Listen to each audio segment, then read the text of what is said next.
Vulnerability. What does it mean to be vulnerable? Why is it so important? And how can we use it to enrich our lives? In this video, we are exploring the most prevalent form of resistance we encounter on our path to self-acceptance. Let's get vulnerable. The Oxford Dictionary defines vulnerability as the quality or state of being exposed to the possibility of being attacked or harmed, either physically or emotionally. Since here on this channel we focus on emotional literacy, we want to bypass the conflict of definitions and hone in on the emotional aspect of the word. Therefore, we see emotional vulnerability as an invitation to experience life, to feel all of our feelings, and to show up as ourselves with courage and openness. Being vulnerable means living and loving fully, giving all of ourselves to our experiences and trusting that when we get hurt, we will heal and become stronger. We cannot unconditionally commit to life and love if we're not willing to accept the good with the bad. The funny thing is that we're rarely taught to savor life this way. As we have shared in the previous chapter on attachment styles, the quality of the emotional bonds we develop throughout our lives and the social environment we are exposed to informs our perception of ourselves and the world. And because most of us grew up surrounded by emotionally immature people and unsustainable social environments, we tend to see our lives as a series of adversities and love as something we need to deserve through a conditional exchange.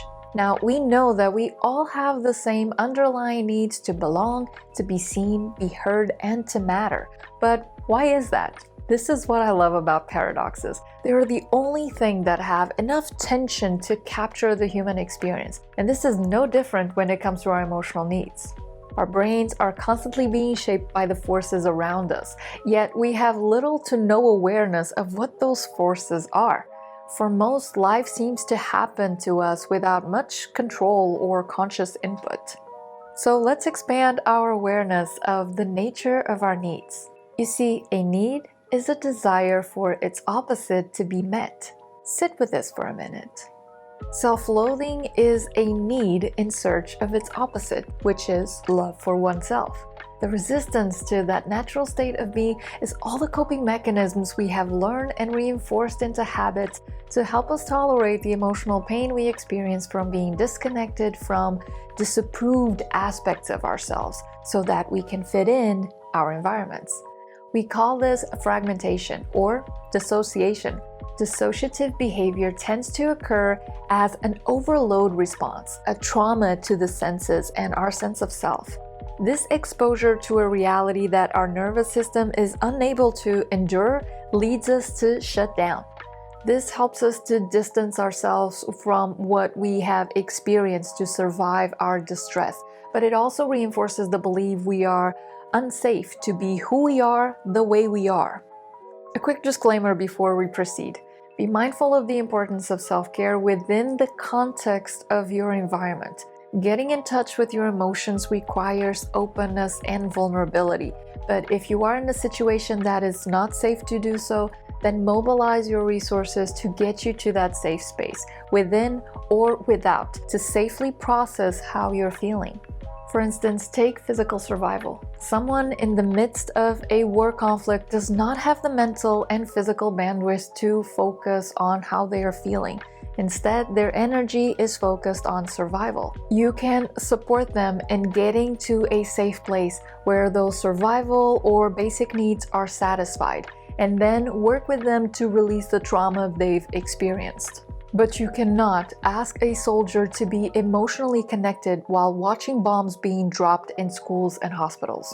With that said, the kind of trauma most of us experience will not be as severe. It is more pervasive, like a slow drip of poison. In general, these cumulative experiences usually involve some form of abuse, neglect, or manipulation.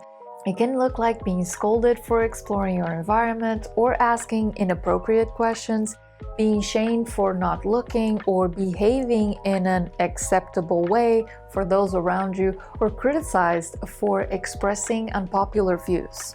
As a response, you split yourself and create a mask, an anchor that gets reinforced through maladaptive behaviors. conditions you must fulfill to be deserving of love and a peaceful existence, like being quiet, presentable, gentle, and obedient. However, as you begin identifying with this mask, this coping mechanism becomes part of your personality.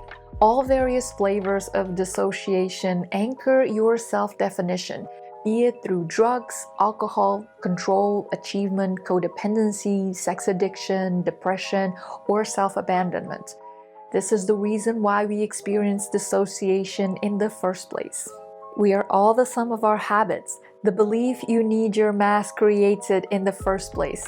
You see your mask as the condition upon which you are deserving of love, when in reality, it is designed to disconnect you from the wholeness of who you are, making you forget that you are already whole, worthy, and enough. The thing is, you are not broken, and you're not alone either. All forms of self-loathing are just features of a dysfunctional egoic mind attempting to survive in a dysfunctional environment. It is no measure of health to be well adjusted to a profoundly sick society. Now, one can argue that there is a lot of self-loathing driving performance. Somehow we bought into this idea that we need to nurture a critical voice to keep us motivated, productive, and in shape. And it is fair to say that self-criticism can indeed spike external motivation, but it only works in bursts, and just like any other coping mechanism, is not meant to last. As we grow up, we mask up, and at some point that mask no longer serves us. It becomes too heavy, and we can see is not protecting us anymore. Quite the contrary, is keeping us from being seen and known by others. This is the reason why we lack self-love. Our upbringing creates the lack through dysfunctional emotional bonds or insecure attachment styles where we attempt to fulfill unmet needs through coping mechanisms. Our social environment perpetuates the lack, making us unable to be open and honest. We might not live by our values, be confused about our boundaries, and will find ourselves in unhealthy relationships. And our egoic mind identifies with that lack, attaching itself to these masks or labels to create our personality through limiting concepts, coping mechanisms, unprocessed feelings, unmet needs, and emotional immaturity. The mask becomes our who I am. The reality is that can never be. You are more than just your mask, but to see yourself beyond it is going to make you feel vulnerable. First, because the challenge with knowing ourselves is that it requires challenging our assumptions about the world, releasing self-imposed beliefs, and navigate a wider emotional spectrum that we are accustomed to. This won't be easy, but nothing worth doing ever is. The second reason is that being honest with ourselves can feel really scary. It means that we have to admit that we have not been living according to our own joy, our own desires and values. It means identifying where we're not showing up for ourselves, and from that understanding begin to form a new personal narrative of what new decisions we can make. And although this accountability may bring some psychological discomfort, one can never really grow without it. Growth leads to confidence because to grow is to step outside of our comfort zone. It's to gain knowledge about your inner workings, and that knowledge is power. Power you have to change your story, to open up to someone you can trust in a way you haven't before. Ask for help when you need guidance or support, or even offer to help someone because it means that you will become available to them. Vulnerability is the courage to be authentic and take responsibility for your life, to have self-awareness to recognize the parts of you that need healing, to drop the mask by accepting your humanity, to ask for forgiveness, be willing to accept forgiveness from others, and most important of all, to forgive yourself. Lasting, meaningful changes can only be driven by self-acceptance. Yet, accepting that we are all shaped by our experience doesn't mean we agree with all of its expressions. which explains why, if you want to live authentically, you must give yourself space to practice patience, forgiveness, kindness, and compassion towards yourself and your journey. Contemplative practices such as loving kindness meditation, which we will leave you a link in the description for you to try out, train our ability to open up to vulnerability, to experience our own experiences, to see the value of our disliked behaviors, addictions, codependency, anger, or self-abandonment, and to thank these parts of ourselves for their role in our growth. They are what allows you to see yourself as human, an imperfect creator that came into this world with no instruction manual on how to live a meaningful, sustainable, and fulfilling life, just like everybody else. Authentic people understand this. They dare to let go of a made-up idea of what they should be and instead display the emotional maturity that comes with a lifelong practice of being able and willing to look honestly at their shortcomings and, through compassionate inquiry and curiosity, transmute their struggles into the gifts they share with others. This is why authentic people aren't afraid to be vulnerable, honest, and transparent. People that accept and share the wholeness of who they are see emotional vulnerability as a sign of respect for themselves and others. They know that sharing emotionally vulnerable states is what brings people together, is what connects us all. The more you know about yourself, the more your sense of self-power becomes unshakable. You don't have to take anything personally.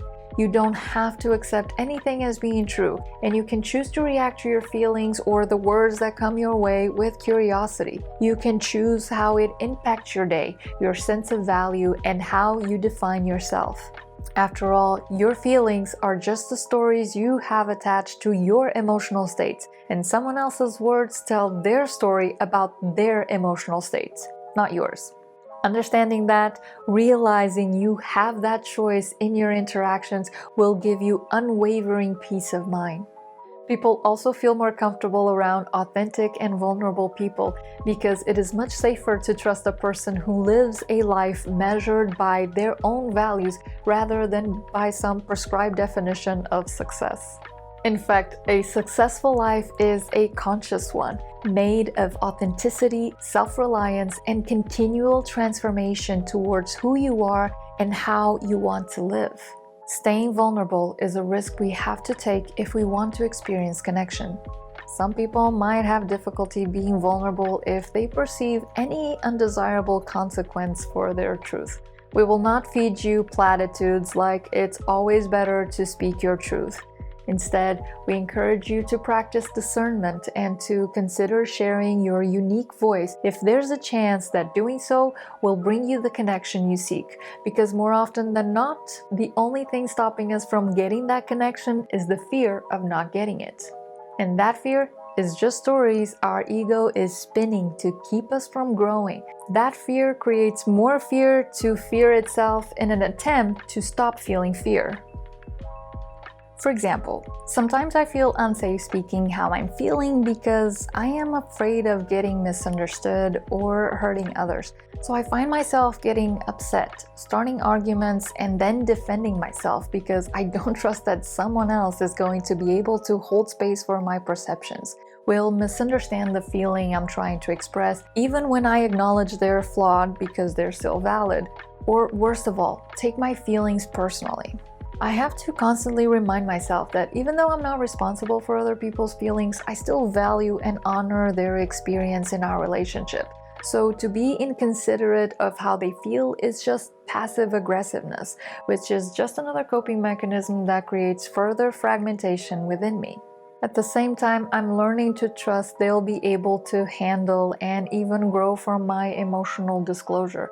And as a highly sensitive person, an empath, and a former people pleaser, I am constantly practicing empathy without enmeshment and challenge the status quo of women's assertiveness perpetuated as aggressiveness.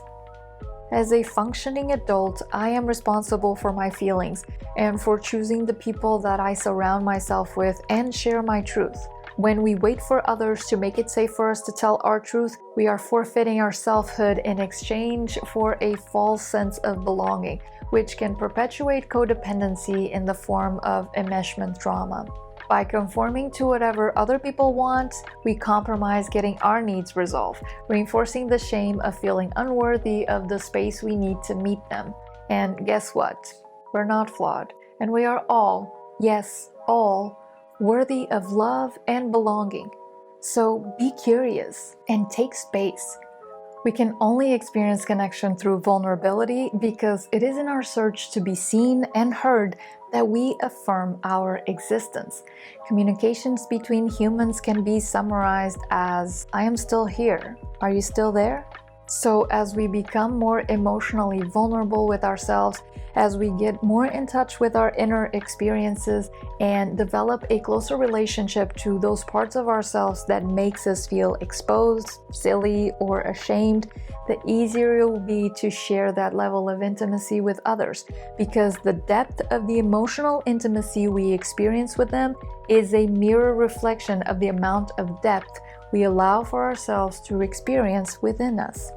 Keep in mind that vulnerability is not the same as oversharing. When we overshare, we're not only failing to set appropriate boundaries for ourselves, but we also fail to empathize with the impact our oversharing has on others. Everyone has different personal boundaries and comfort levels, and we'll talk more about this in this chapter. But oversharing burdens the person on the receiving end with expectations they cannot meet because they are either confused about what to do with the information that is being presented or might feel helpless to give the support that is being asked. If you're wondering if you're sharing too much personal information, think about why you are doing it in the first place. What emotions are you experiencing? What do you hope to feel after this? What are your intentions? And how do you feel when you don't get the response you're looking for? Do you feel hurt, frustrated, annoyed, maybe angry, vengeful, entitled?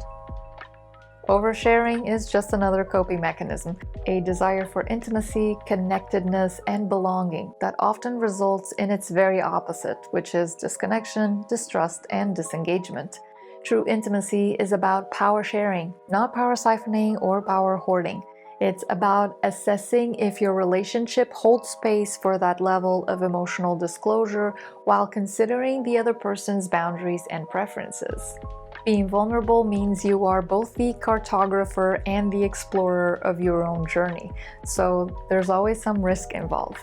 You are present in your body and listening to what the other person shares without cueing a response or attempt to fix them.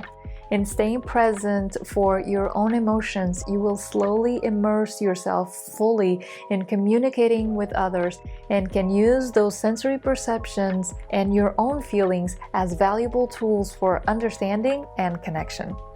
This level of empathy can only be experienced when you give yourself the grace to recognize, understand, and engage with your own inner world, because it makes it a lot easier to see and understand the emotions and feelings of others. If you enjoy this video, please like, share, and subscribe for weekly videos and bonus content. My name is Liz, and we hope these perspectives expand your awareness about the unhealthy patterns holding you back from deep emotional well-being. And that's it for today. Earthshine Collective signing off, and we'll see you in the following video.